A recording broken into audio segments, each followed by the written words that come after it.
Señales de los últimos tiempos. Señales de los últimos tiempos.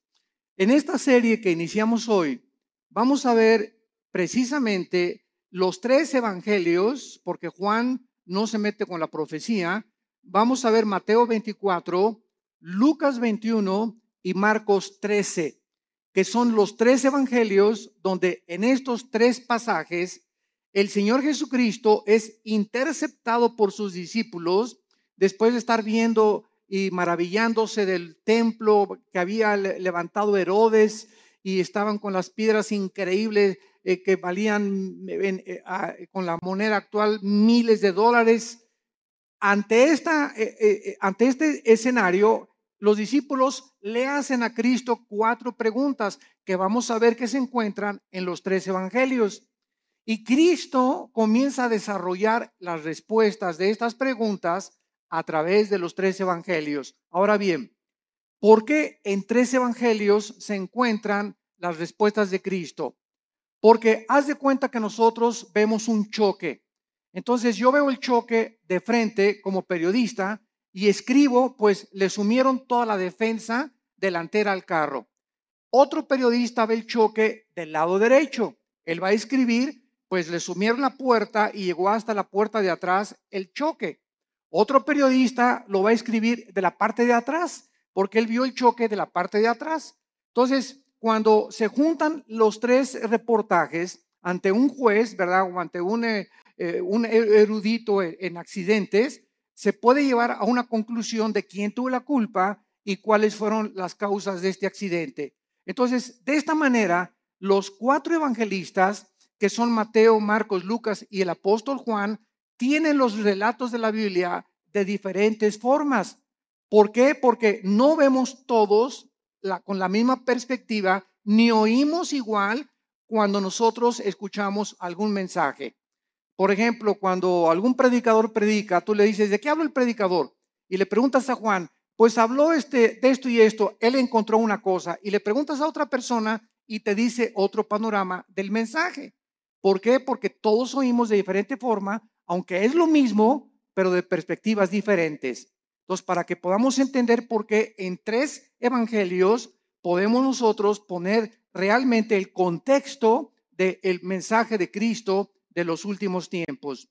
Vamos a ver ahorita, vamos a leer dos pasajes, Mateo 24, del 1 al 3, y Lucas 21, del 5 al 7, para comenzar y tener el inicio de esta serie de conferencias que se los garantizo va a estar preciosa.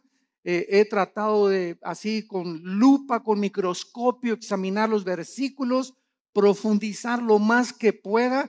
Hemos dado muchos mensajes del Apocalipsis, de los últimos tiempos, de Daniel. Tenemos la serie de Daniel ahorita en la segunda conferencia, creo que es la 15ª conferencia de todo el libro de Daniel, versículo por versículo. Pero nunca había yo compartido en mis 37 años que tengo de compartir la palabra de Dios, nunca había compartido con tantos detalles lo que en esta serie va a estar involucrado. Así que está garantizado, ¿verdad?, que va a ser un estudio hermoso que nos va a dar muchísima luz y nos va a orientar claramente acerca de los últimos tiempos y las señales que debemos ya estar esperando para no confundirnos con tantos falsos profetas, tantos falsos apóstoles, tantos falsos milagros, y la cristiandad está, ¿verdad?, perdida por todos lados. Me acaban de informar que en Europa acaba de haber un congreso donde un personaje del Vaticano fue el orador, un congreso cristiano. Eso se llama el ecumenismo, o sea, la mezcla entre las otras religiones y el cristianismo y las filosofías orientales. La ensalada del chef.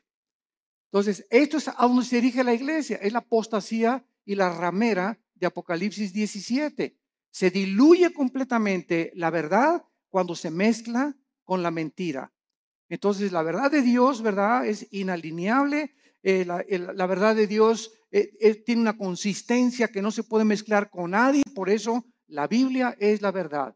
Y solamente en la Biblia podemos encontrar nosotros las respuestas verdaderas a lo que nosotros estamos buscando en la vida. En Mateo 24, versículos del 1 al 3, dice así: cuando Jesús salió del templo y se iba, se acercaron sus discípulos para mostrarle los edificios del templo. Respondiendo él, les dijo: ¿veis todo esto?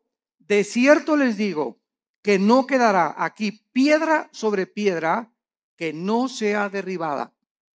Y estando él sentado en el monte de los olivos, los discípulos se le acercaron aparte diciendo: dinos, ¿cuándo serán estas cosas? ¿Qué señal habrá de tu venida y del fin del mundo? Respondiendo él les dijo: mirad que nadie los engañe. Veamos ahora en Lucas, capítulo 21, versículos del 5 al 7, la otra perspectiva de Lucas, de cómo oyó lo que Jesús dijo. Lucas 21, del 5 al 7. Y a unos que hablaban de que el templo estaba adornado de hermosas piedras y ofrendas votivas, dijo: en cuanto a estas cosas que veis, días vendrán en que no quedará piedra sobre piedra, que no sea destruida. Y le preguntaron diciendo: maestro, ¿cuándo será esto? ¿Y qué señal habrá cuando estas cosas estén para suceder? Lo primero que ahorita cualquier estudiante de la Biblia acaba de captar es que son preguntas diferentes. Y vamos a ver que hay 4 preguntas, hay otras en Marcos, pero unas están relacionadas con la destrucción del templo. Esto es muy importante. Vamos a comenzar ya a explicar esto. 2 preguntas están relacionadas con la destrucción del templo y 2 preguntas están relacionadas con las señales antes de que Cristo regrese. Entonces, el Señor Jesucristo estaba en el templo el día antes de su muerte, todo el día, y antes de su arresto. Y los líderes religiosos de Israel en este momento no dejaron un solo minuto en atacarlo, en lanzarle preguntas capciosas. Y aquí ya estaba completamente determinado que los líderes de Israel rechazaron completamente al Mesías. Y al finalizar este día, algo quedó muy claro: Israel rechazaba a Jesucristo como el Mesías. Y después de abandonar el templo, entonces él anuncia lo que acabamos de leer. Ven este templo tan hermoso que adoran todos y estos edificios tan hermosos, yo les digo que van a desaparecer y van a ser destruidos. Ahora, esta catástrofe de la destrucción que Cristo estaba profetizando, ¿cuándo se llevó a cabo? Esta respuesta fue 70 años después de Cristo, cuando Vespasiano, el emperador romano, envía a Tito, su hijo, general romano, y sitian Jerusalén y no dejan piedra sobre piedra. Esta consecuencia de la destrucción del templo era por el orgullo de los judíos, que estaban completamente ensoberbecidos por la belleza arquitectónica de ello y por haber rechazado al autor de la salvación y no la construcción externa que ellos comenzaron a adorar. Veamos entonces estas 4 preguntas, porque los discípulos quedaron desconcertados cuando Cristo dijo: el templo será destruido. ¿Cuándo será la destrucción del templo? Pregunta número 1. Esta la hace Mateo, la hace Marcos y la hace Lucas. La segunda pregunta: ¿cuál será la señal de la destrucción del templo? O sea, primero, ¿cómo será la destrucción del templo o cuándo? Y segundo, ¿hay alguna señal para que sepamos que el templo va a ser destruido? Estas preguntas están relacionadas con el templo, como lo vimos anteriormente. Y la tercera y la cuarta es: ¿cuál será la señal de tu regreso? Esta pregunta la hace Mateo y la hace Marcos. Dinos una señal de cuándo vienes, Jesús. Y la cuarta pregunta: danos una señal de que estamos en los últimos días, de que nos encontramos nosotros ahora en esta generación. Y estas preguntas, como dijimos ya, están divididas en los 2 grupos. Las primeras 2 relacionadas con la destrucción del templo que tuvieron lugar después de la primera venida de Jesucristo hace 2000 años. Entonces, las primeras preguntas son relacionadas después de que Cristo murió, y las otras 2 se van a cumplir antes de que Jesucristo regrese.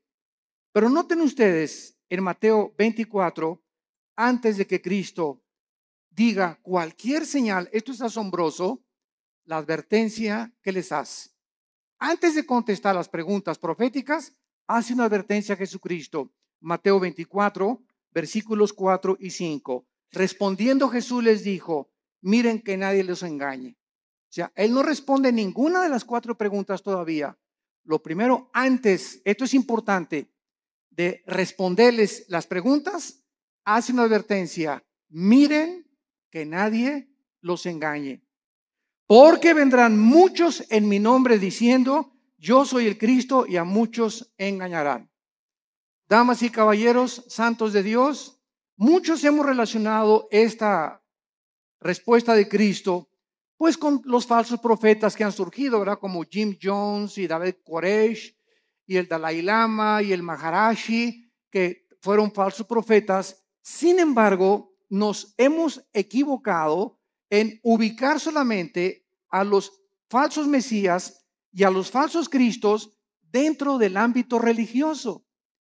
Y cuando nosotros conocemos la traducción de la palabra Cristo y Mesías, descubrimos que la palabra Cristo significa el ungido y el Mesías el señalado o escogido por Dios. Entonces, cuando Cristo dice, van a venir muchos en mi nombre engañando a la gente, vemos nosotros la historia principalmente en el siglo XX.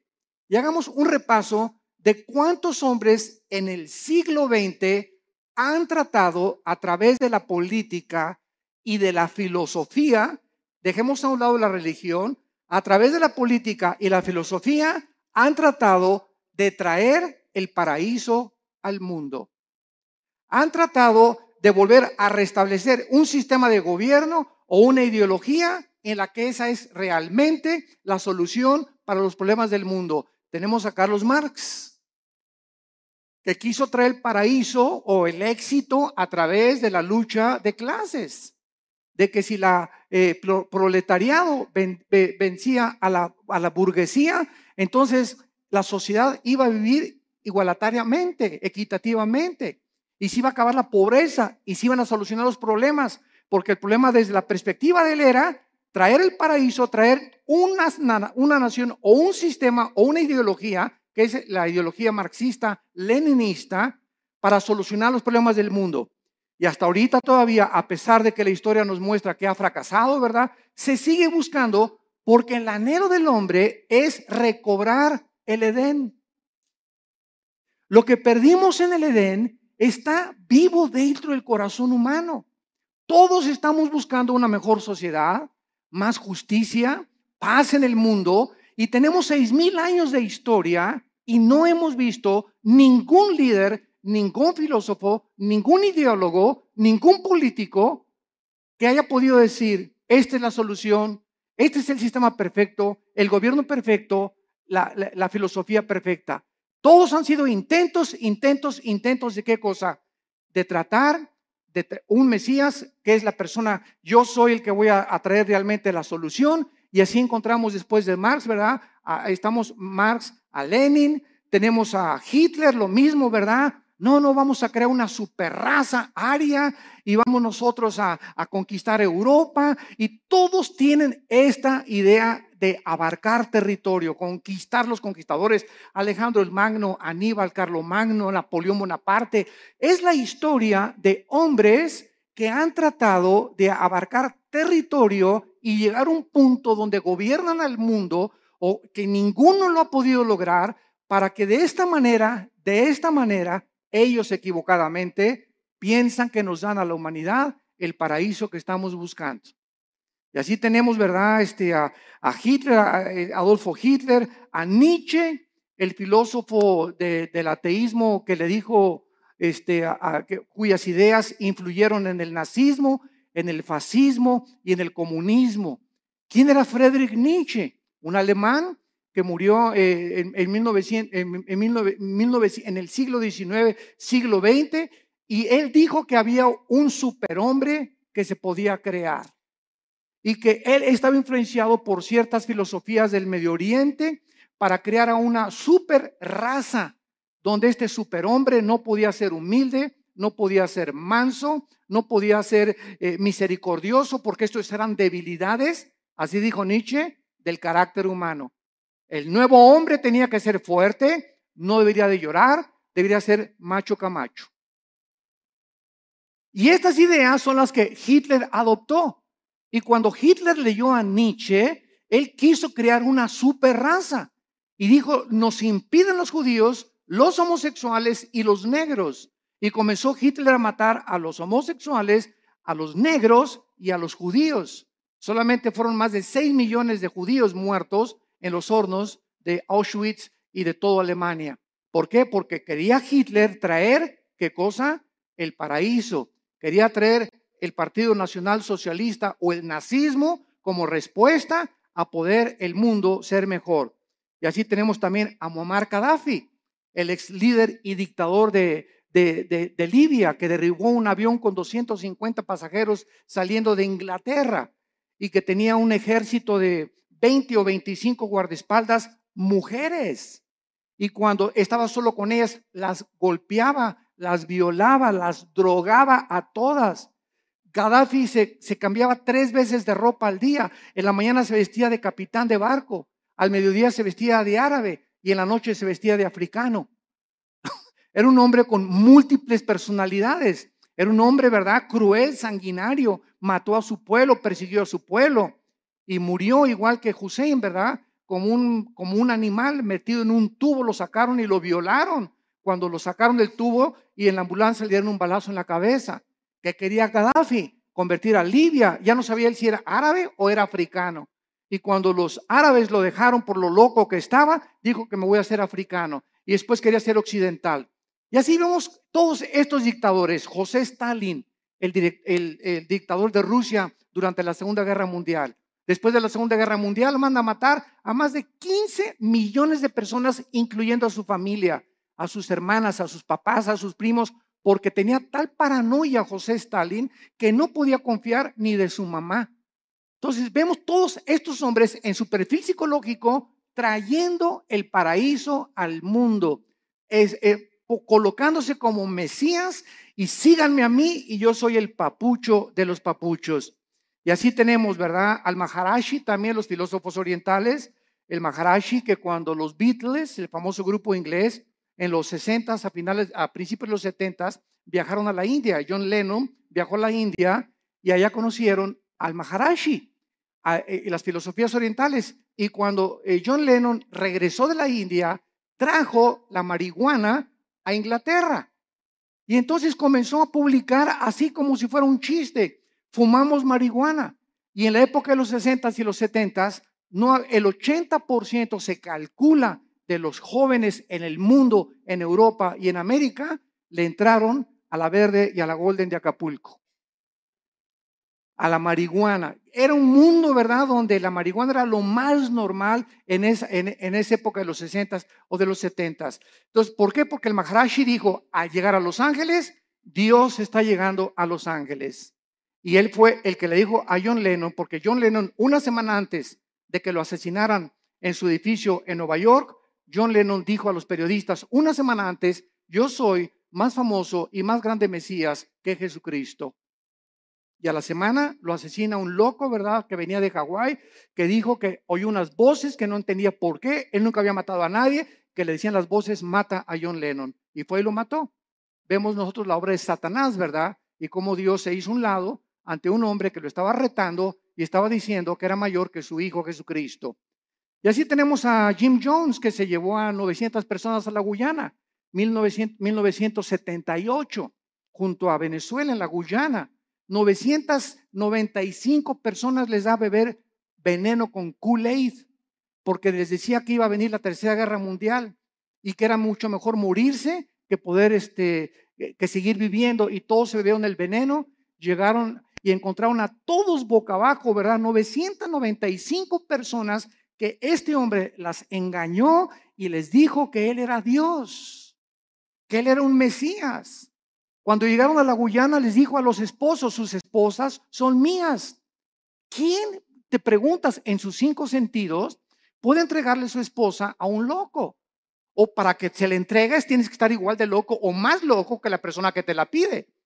Entonces, vemos que esto es posible en la naturaleza humana, que se llega a un grado donde se pierde completamente la coherencia, la racionalidad, la inteligencia, la lógica, y así encontramos cantidad de líderes que tienen un harén de 4 o 5 muchachas, y las muchachas están convencidas que él es el Mesías, como Charles Manson, el que mató a Sharon Tate, la esposa de Roman Polanski, en Los Ángeles, California, que comenzó Charles Manson a tener un ejército de muchachitas, se dormía con todas, y un día se levantó y dijo, tenemos que matar a una persona. Fueron a la casa de esta famosísima artista china, Sharon Tate, la cuchillaron, estaba ya embarazada, y pusieron puercos con sangre en las paredes.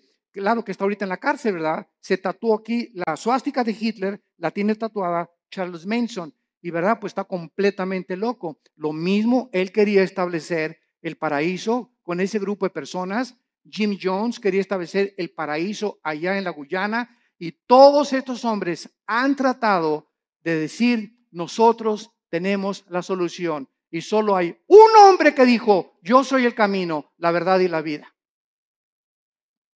Un solo hombre ha atrevido a decirse, yo soy el camino, y lo ha demostrado con su vida, con su muerte y con su resurrección. Miren que nadie los engañe, porque vendrán cantidad de personajes políticos en el ambiente artístico, en el ambiente filosófico, en el ambiente religioso, ideológico, que van a traer disque soluciones y nuevas ideas para convencerlos que debemos de seguirlos a ellos. Y a muchos engañarán. Y así podemos seguir con esta lista interminable de personas que Cristo, antes de contestar, nos advierte: cuidado cuando alguien diga, yo traigo la solución al mundo, o este sistema de gobierno es el adecuado, o esta forma es la adecuada, o el Maharashi, o el Dalai Lama, o el Jim Jones, o el Nietzsche, o filósofos, o Platón, o Sócrates.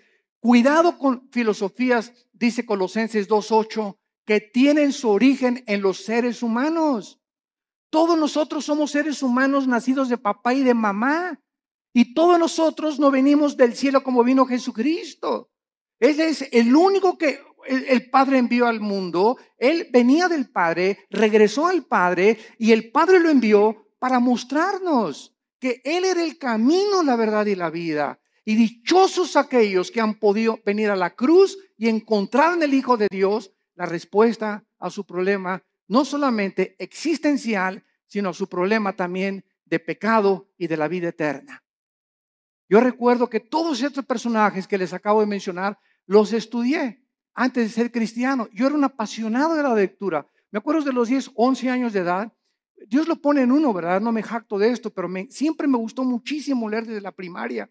Y me encontraba, la directora me hablaba, ¿qué estás leyendo? Le decía, estoy leyendo las obras de Shakespeare, estoy leyendo Hamlet, estoy leyendo esto, Los tesoros de la juventud. Siempre me gustó mucho leer, y a los 12 o 13 años me apasionó todo lo que era la ideología y el marxismo y el leninismo y todas las filosofías orientales y los líderes religiosos y Mahoma y Buda, etcétera, etcétera. Y después de leer todo eso que leí, ¿verdad? Me encontraba a los 24, 25 años de edad completamente confundido, en un problema existencial tremendo. Me traté de quitar la vida más de 2 veces, ya no quería seguir viviendo, no encontraba la respuesta. Me di cuenta que este sistema era una hipocresía, que esta era una hipocresía, que las religiones eran una hipocresía, hasta que encontré a mi hermano Alejandro, que me dijo, Armando, quiero presentarte a un hombre. Le dije, ¿quién? Los he estudiado a todos. Y mi hijo se llama Jesús de Nazaret. Le dije, mira, de religión, inmediatamente lo ligué con la religión. No me hables de religión, le dije a mi hermano. Y mi hermano me contestó, Alejandro, que es pastor también, me dijo, no te vengo a presentar ninguna religión, te vengo a presentar un hombre, el único en la historia que ha dicho que es la resurrección de la vida, y el único que puede entrar a tu vida porque está resucitado y su tumba está vacía, y puede cambiar tu manera de vivir y darte una nueva orientación, un nuevo enfoque, una nueva perspectiva, verdaderamente para que descubras el propósito y la razón de tu vida. Y pues comencé a estudiar la Biblia. Y me acuerdo un día, ¿verdad? En 1974, caí de rodillas a las 5:30 de la mañana. Y le hablé a mi hermano Alejandro, y ven por mí, llévame con ese misionero que te habló de Cristo. ya no puedo. Y me acuerdo que en 1974 a las 5:30 de la mañana estaba en la oficina de este misionero bautista norteamericano, caí de rodillas, él mostraba la Biblia, la paga del pecado y la muerte, la vida eterna es de Jesucristo. Y cuando me comenzó a enseñar así la Biblia, sentí, ¿verdad? Como que saltaban las páginas y al ver así la Biblia, como que las letras se salían y sentí algo que nunca había sentido y sentí una convicción de pecado, de lo sucio que estaba y de lo endemoniado que al Gadareno haber sido Pinocho junto con los que yo traía, que caí de rodillas llorando y le dije, Señor, perdóname, si tú eres el Cristo y eres la razón por la cual yo nací y realmente tú tienes la respuesta a mi problema existencial, te prometo que te sigo con todo mi corazón. Y en ese momento yo había llegado al final de mi búsqueda. Ya no tenía a nadie a quien buscar. Lo que realmente, el vacío que tenía yo, el vacío que han tenido todos esos líderes, el vacío que existe en la gente, es el vacío que solo Jesucristo puede llenar en tu vida y en tu vida y en tu vida.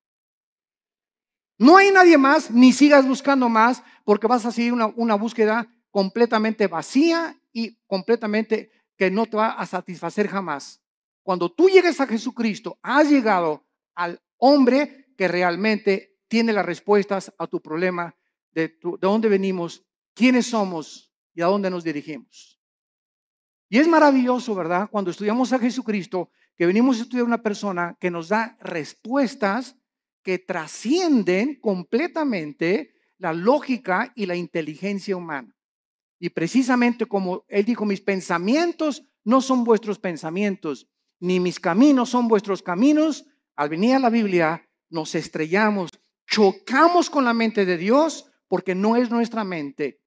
Y por eso el hombre natural, como dice 1 Corintios 2, no entiende las cosas de la Biblia. Y llegan por acá y, ay, ¿por qué tanta sangre? ¿Y por qué Dios mandó matar a los cananitas? Y aquí hay una contradicción. Y aquí hay esto. ¿Por qué? Porque en su mente, en su actitud, no están buscando la verdad. Están tratando de encontrar errores que existen en su limitación intelectual.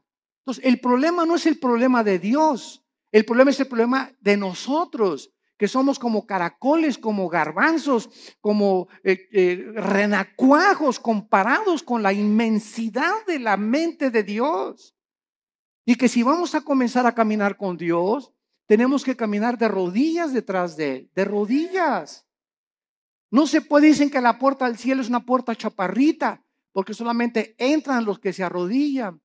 Pero si quieres entrar parado, te vas a estrellar, porque es la soberbia intelectual del ser humano la que le impide poder encontrar la verdad. Y fue la razón por la cual los líderes de Israel rechazaron a Jesucristo. Este viene a cambiar nuestra religión. Este viene a amenazarnos. Es una amenaza. Tenemos que eliminarlo, porque si no, no podemos nosotros seguir estableciendo el paraíso a través de las religiones. Y las religiones, todas las religiones, conducen a la muerte, porque el cristianismo no es una religión, es una relación personal, viva, dinámica, orgánica con alguien que vive en este momento y que quiere entrar a tu vida. Muy bien.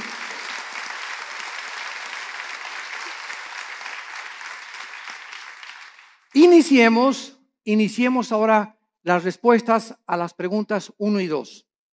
Que recordamos están relacionadas con la destrucción del templo.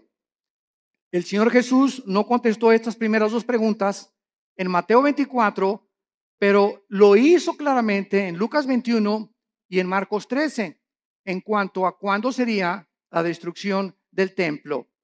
Y estos pasajes que vamos a leer ahorita son claramente distinguidos de los últimos días, o sea, en respuesta a cuándo se iba a destruir el templo, vuelvo a repetir, sucedió antes de que Él regresara y después de su muerte. Las otras dos preguntas tienen su respuesta hasta antes de que Él venga en su segunda venida. Las señales del fin del siglo y las señales del regreso del Hijo de Dios. Vamos a Lucas 21 y veamos otra vez la pregunta de los discípulos. Versículo del 12 al 19. Y vean ustedes la respuesta que da Jesús en Lucas. No la dio en Mateo, la dio en Lucas esta pregunta. esta respuesta a esta pregunta. Lucas 21, del 12 al 19. Pero antes de todas estas cosas, os echarán mano y os perseguirán y os entregarán a las sinagogas y a las cárceles, y seréis llevados ante reyes y ante gobernadores por causa de mi nombre. Y esto os será ocasión para dar testimonio. Proponer en vuestros corazones no pensar antes cómo habéis de responder en vuestra defensa, porque yo os daré palabra y sabiduría, la cual no podrán resistir ni contradecir todos los que se opongan. Mas seréis entregados aún por vuestros padres y hermanos y parientes y amigos, y matarán a algunos de vosotros, y seréis aborrecidos por todos por causa de mi nombre, pero ni un cabello de vuestra cabeza perecerá. Con vuestra paciencia ganaréis vuestras almas. Muy bien, vemos nosotros que cuando no entendemos qué respuesta está dando Jesucristo, creemos que esto se aplica para nuestra época. Y esta respuesta de Cristo, ¿verdad? Estos versículos describen lo que sucedería antes de la destrucción del templo. O sea, entre la muerte de Cristo y la destrucción del templo pasaron 70 años, porque fue en el año 70 después de Cristo cuando el general Tito, los romanos, arrasaron Jerusalén. Entonces Cristo está describiendo ahorita lo que iba a suceder inmediatamente después de su muerte y antes de la destrucción del templo. Y les advierte claramente, escuchen esto, abran los oídos, esto es a los judíos, porque fue en Jerusalén y en Samaria donde el evangelio comenzó a propagarse. Les advierte de la gran persecución que vendría contra ellos. Noten el versículo 12 de Lucas 21 la palabra sinagogas. Aquí por esta razón, esta palabra es una clave para descubrir que está hablándoles a los judíos, porque está diciéndoles, los entregarán sus propios hermanos. Los mismos judíos, vamos a verlo más tarde, en el libro de los Hechos, fueron los judíos los que comenzaron a perseguir a los seguidores de Jesucristo. Y veamos nosotros en Marcos 13, versículo 9, Marcos 13, 9. Pero mirad por vosotros mismos, porque os entregarán a los concilios y en las sinagogas os azotarán. Marcos también responde y les dice a los judíos, usando la palabra concilios, que era un concilio, las cortes de los judíos, los lugares donde los judíos juzgaban a los judíos. Entonces, tanto Marcos como Lucas está diciéndonos, ¿verdad?, que antes de la destrucción del templo, ellos iban a ser perseguidos. Veamos rápidamente esto en el libro de los Hechos. El apóstol Pablo fue llevado ante Félix, el gobernador romano, para ser reinterrogado. Hechos 23 y Hechos 24. Y después Pablo apeló para ir al César. Hechos 25. Después de la destrucción del templo, los judíos continuaron siendo perseguidos, los judíos, por muchos siglos. Pero miles de judíos se convirtieron a Cristo durante los primeros siglos. Veamos rápidamente algunos ejemplos. Hechos 2:41. Así que los que recibieron su palabra, está hablando de los judíos, fueron bautizados y se añadieron aquel día como 3,000 judíos convertidos inmediatamente después de la resurrección. Capítulo 4, versículo 4 del libro de los Hechos. Pero muchos de los que habían oído la palabra creyeron, y el número de los varones era como 5,000. De 3,000 se agregaron 2,000 más conversiones de los judíos. Capítulo 6, versículo 7. Y crecía la palabra del Señor, y el número de los discípulos se multiplicaba grandemente en Jerusalén, y los sacerdotes, muchos también de ellos, obedecían a la fe. Capítulo 21, versículo 21 del mismo libro de los Hechos. Y dice así: cuando ellos lo oyeron, glorificaron a Dios y le dijeron: ya ves, hermano, cuántos millares de judíos hay que han creído y todos son celosos por la ley. pero al mismo tiempo que miles de judíos se convirtieron, fueron también los mismos judíos los que comenzaron a perseguirles a ellos. Y amados santos de Dios, sucede lo mismo dentro del cristianismo. Los ataques más grandes que tenemos en la iglesia cristiana son de muchos que se dicen nuestros hermanos en la fe. Qué triste, ¿verdad? Yo ya llega un momento, ¿verdad? Que ya ni me meto a ver todas las cosas que sacan en internet, que un hermano atacó a otro y que este cantante le dijeron esto y que por aquí, por allá, y dando un espectáculo al mundo horrible, ¿verdad? Porque esto no debe de ser. La ropa sucia se lava en casa y la regla es entre nosotros. ¿Tienes algo contra ese cantante? ¿Tienes algo contra ese pastor? No lo ventanees. ¿Por qué? Porque damos mal testimonio al mundo. Ve con ese hermano o mándale un correo a ese hermano y dile, yo no estoy de acuerdo con esto y con esto por usted. Dígame si a lo mejor yo estoy equivocado. Porque muchas veces nos erigimos como jueces y como dueños absolutos de la verdad. No, y lo que tú declaraste, ¿verdad? Dice, ok, pues demuéstramelo con la Biblia. Y si me lo demuestras con la Biblia, lo acepto humildemente. Porque no hay un solo hombre más que Jesucristo. No ha existido nadie que sea perfecto, ni que tenga todo el horizonte de la verdad en posesión de él. Jeremías conocía algo de la verdad, Isaías otra cosa, Habacuc otra cosa, Zacarías otra cosa, Malaquías otra cosa, Lucas vio las cosas diferentes, pero todos teníamos o tenemos, ¿verdad?, la misma consistencia de la verdad y las mismas verdades esenciales, pero vistas de otras maneras. Hay hermanos nuestros que dicen, ¿verdad? Tú vas a su iglesia que necesitas hablar en lengua, si no, no tienes al Espíritu Santo. Así están viendo ellos algunos versículos que así les han enseñado y ellos no se han puesto a ver la verdad. Ves a otra iglesia de otra denominación y te dicen pues que el bautismo es a los niños y que de chiquitos los puedes bautizar por aspersión. Así ellos ven el bautismo, otros no, ¿verdad? No, tienes que someterte debajo del agua para realmente ser bautizado conforme a la Biblia. Otras iglesias creen que los cristianos pueden tener demonios. Otros dicen que un cristiano no puede tener demonios. Todas estas cosas no son esenciales. No, o sea, el día que estemos en el cielo, me voy a encontrar un hermano que me dijo que yo que tenía que hablar en lenguas y va a estar conmigo en el cielo. Me voy a encontrar a los hermanos que creían que tenía demonios y a los que no creían que tenía demonios.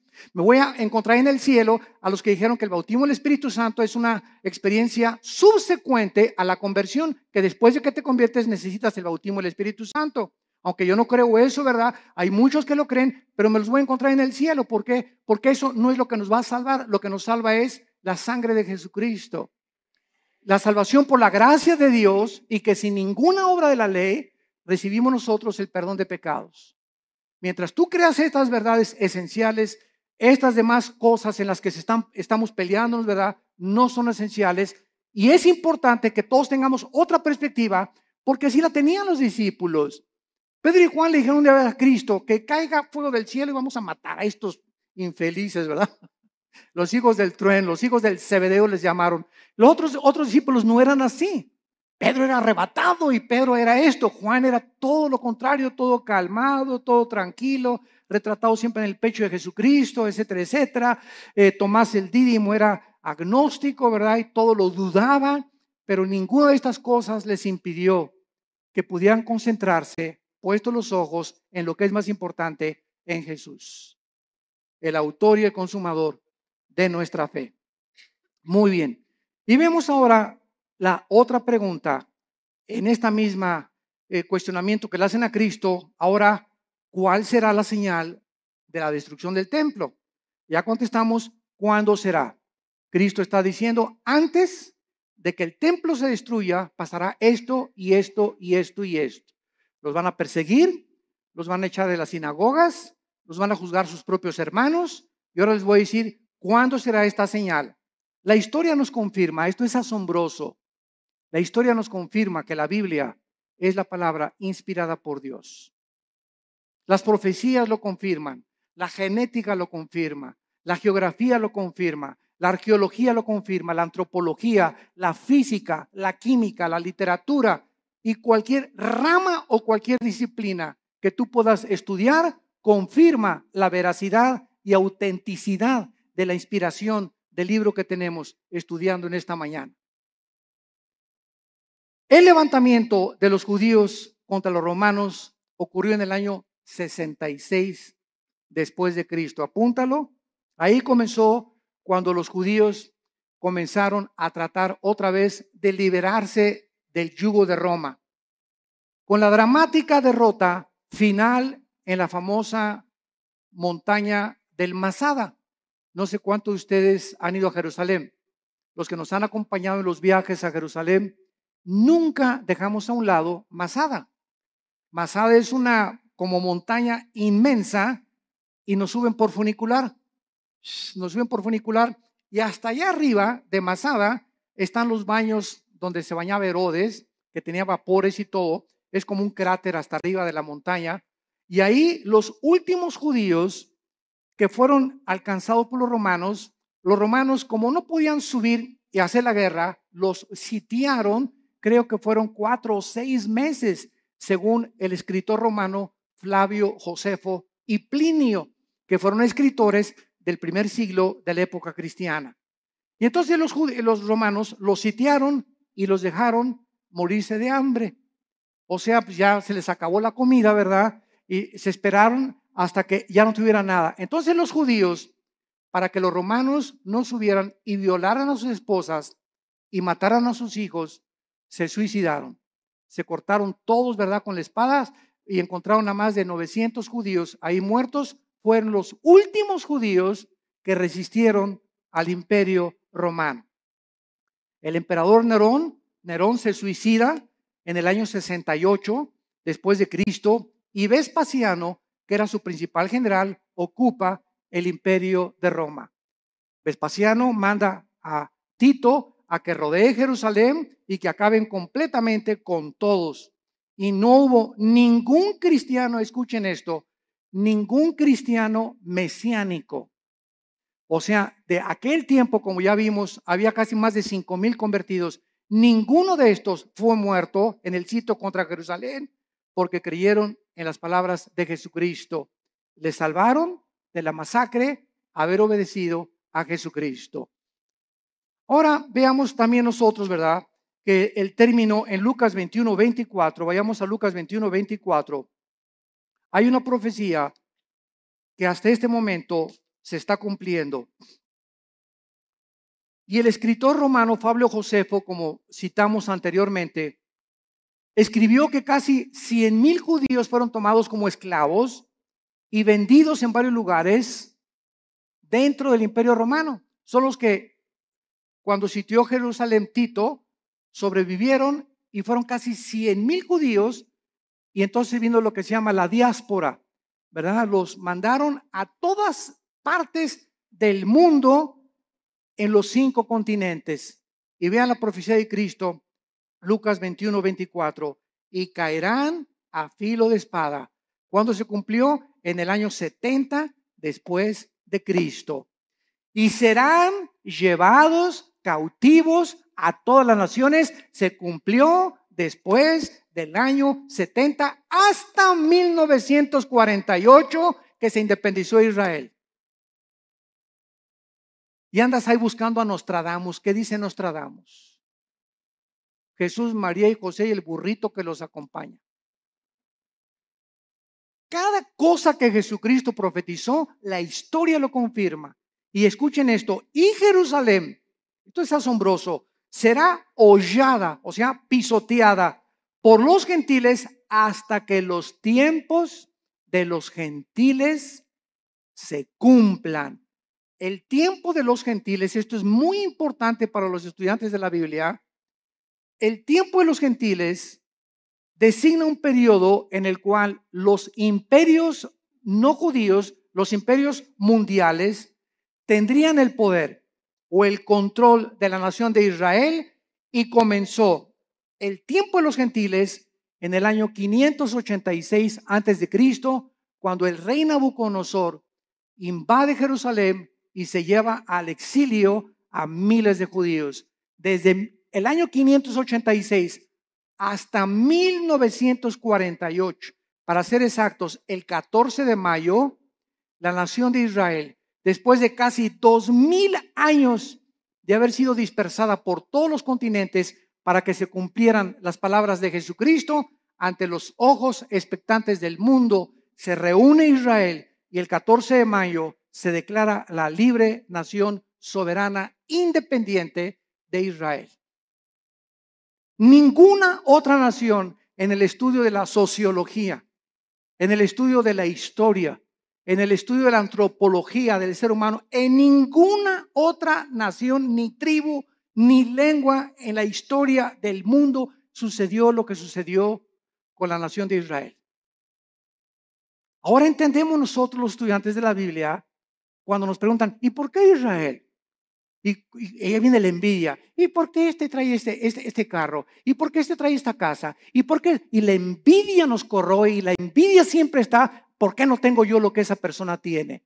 Y sabemos la respuesta, simplemente porque Dios escogió a Israel para que los ojos del mundo se concentraran en esta nación y pudiéramos ver nosotros, esta generación que ahorita está escuchando estas palabras, que somos la generación le llaman en inglés los baby boomers, los que nacieron del 45 más o menos a nuestros años, o los del 70 o 70, 80, o naciste en los 90, etcétera. Pero tú eres testigo de que en el 48 Israel regresó conforme a profecías de hace 2500 años y las palabras de Cristo hace 2000 años. Entonces, esta es la razón por la cual Dios escogió a Israel, no porque sean más inteligentes, ni simplemente para que se concentraran las profecías de los últimos tiempos y nosotros, los estudiantes de la Biblia, los que estamos buscando qué tiempo estamos viviendo y en qué generación nos encontramos y cómo debemos de vivir en estos tiempos, ver que Israel es el termómetro de Dios. Israel es el termómetro de Dios. Y todo lo que sucede en Israel físicamente sucede en el mundo espiritual.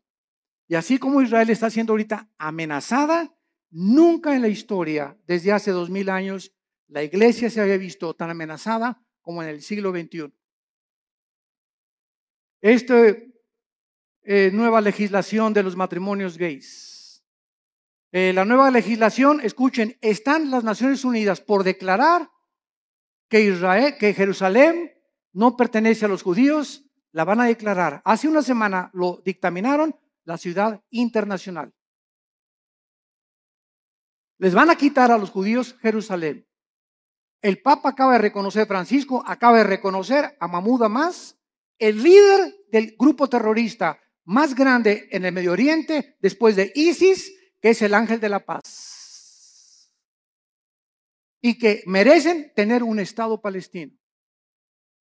Entonces, están pasando cosas en el mundo que dicen, no es posible que esto suceda.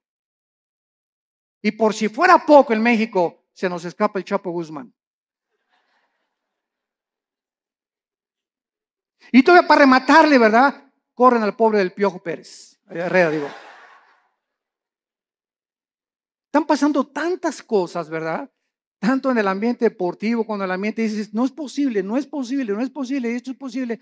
Y cosas así, ¿verdad? Yo recuerdo en 1960, 70, cuando declararon a Yasser Arafat el Premio Nobel de la Paz.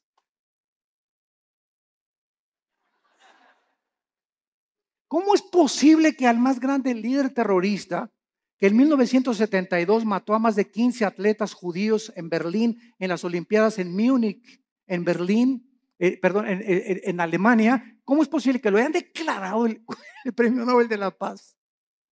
¿Cómo es posible que ayer perdió la América? Es otra cosa, ¿verdad? Después nos peleamos por eso. Bueno, vemos entonces claramente que Jesucristo está hablando claramente y ahora va a contestar las preguntas 3 y 4. Vamos a Mateo otra vez y vemos nosotros en Mateo que en respuesta a estas preguntas, Cristo comienza a describir varias señales que aparecerán antes de que Él regrese. Como guerras a gran escala, pestes, hambres, terremotos, martirio de creyentes, falsos profetas, odio y poco amor entre los cristianos. Mateo 24, versículos del 4 en adelante. Respondió Cristo, mirad que nadie los engañe. Ya vimos esta advertencia detenidamente. porque vendrán muchos en mi nombre diciendo yo soy el Cristo. Oirán de guerras y rumores de guerras. Aquí nos detenemos rápido. Todo esto lo vamos a examinar con muchísimo detalle. Y vamos a ver cuántas guerras ha habido. Porque muchas, no, guerras siempre ha habido. Muy bien, estoy de acuerdo contigo. Pero nunca hasta el siglo XX se formó la Primera Guerra Mundial. 1914-1917. No fue hasta el siglo XX. Y años después, en 1939 al 45, la Segunda Guerra involucra a las naciones del mundo.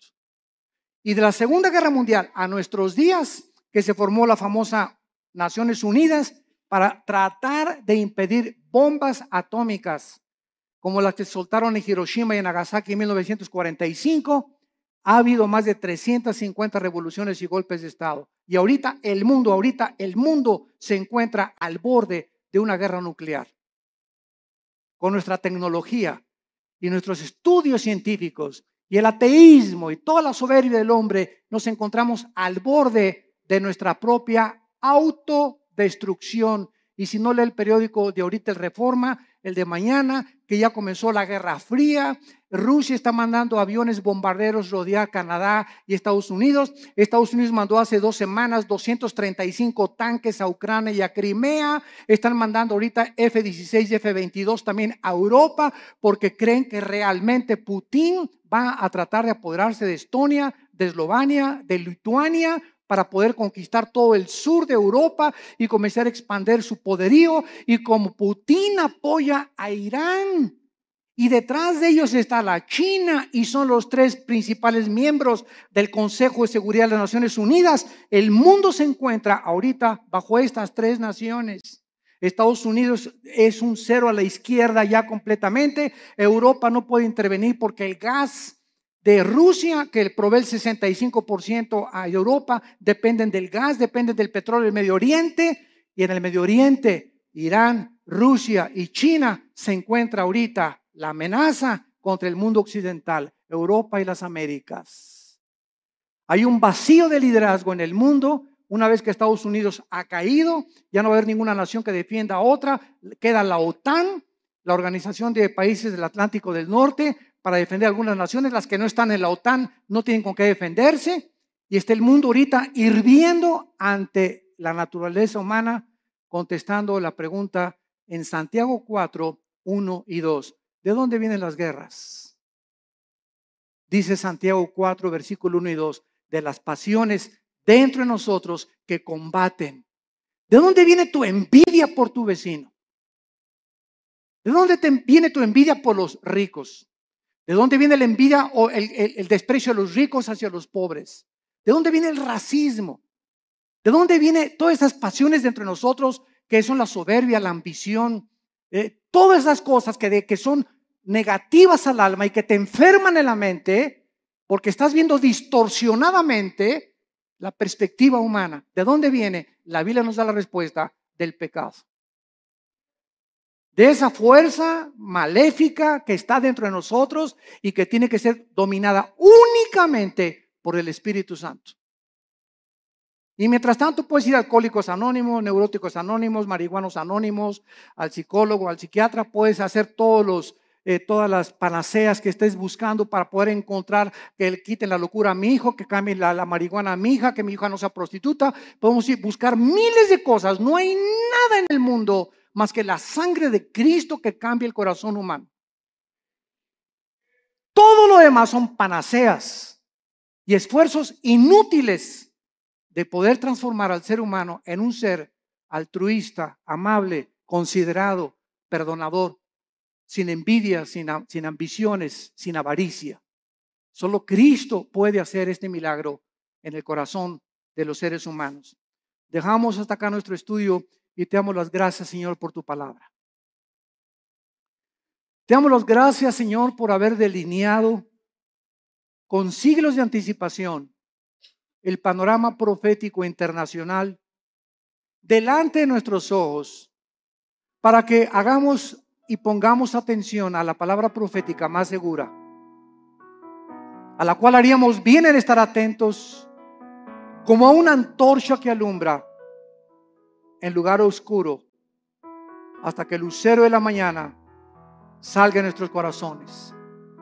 Gracias, Padre, porque eres bueno con nosotros, porque nos has prometido librarnos de las catástrofes, las hecatombes, los tsunamis, los terremotos que vienen contra el mundo de manera vertiginosa y con una prontitud que no nos imaginamos, porque todo sucederá cuando digan paz y seguridad. Cuando el mundo crea que el mundo ha solucionado sus problemas, vendrá destrucción repentina por la soberbia humana de creer que podemos vivir separados de tu Hijo Jesucristo. Te damos gracias, Jesús, por haber abierto tus manos en esa cruz, en haber dado tu sangre preciosa en nuestro lugar, por haber pagado una cuenta que nosotros no podíamos nunca pagar con nuestras buenas obras. Y siendo aún pecadores, en el estado en que nos encontrábamos, tuviste misericordia de nosotros, abriste tus manos, coronaron tu cabeza de espinas, tus manos y tus pies con clavos, y desde esa cruz nos has perdonado por tu gracia y tu misericordia.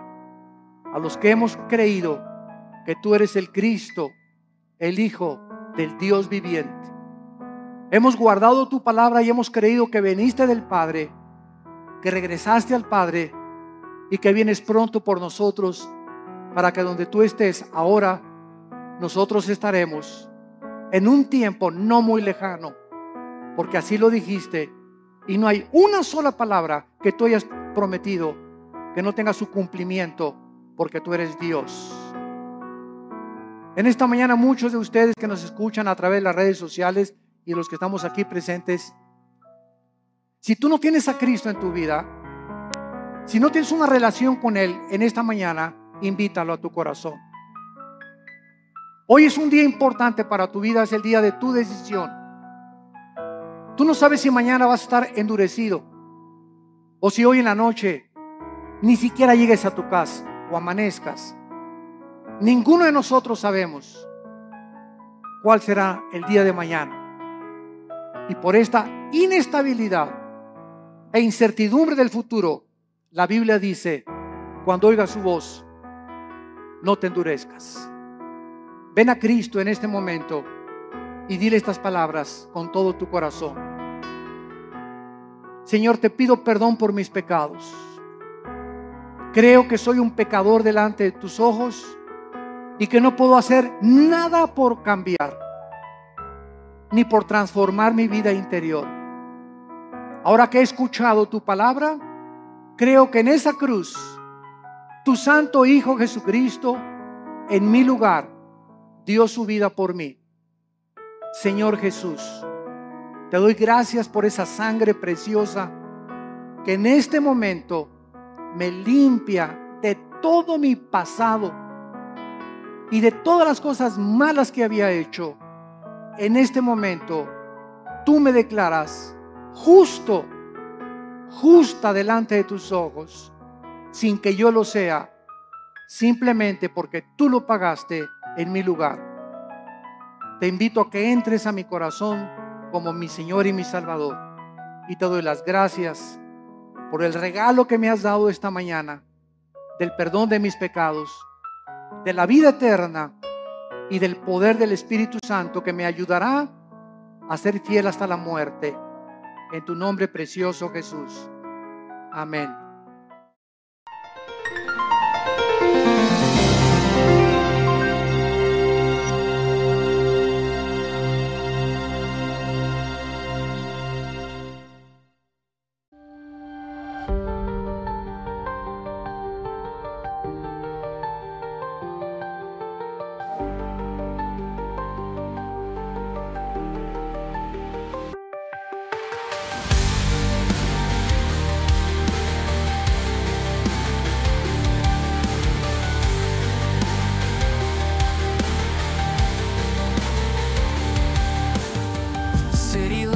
Dancing in the night, neon signs shining so bright.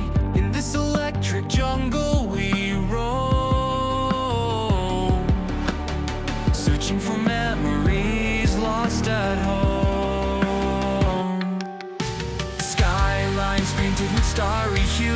The night whispers ancient truth beneath the glow of a digital moon. Our hearts will find their rhythm soon. In electric dreams we fly so high. Through circuits and stars we touch the sky.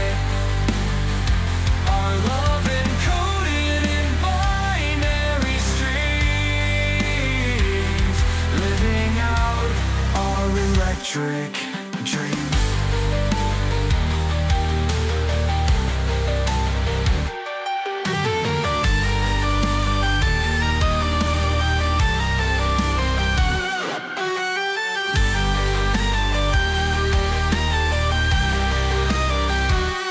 Wires and cables intertwined tight, guided by the circuit's shimmering light. We chase the shadows of days long past, in this world where illusions last. Synthetic hearts beat in our chest, together we strive in this endless quest. On the edge of what's yet unknown, hand in hand we're never alone. In electric dreams we fly so circuits and stars, we touch the sky. Our love encoded in binary streams, living out in electric dreams.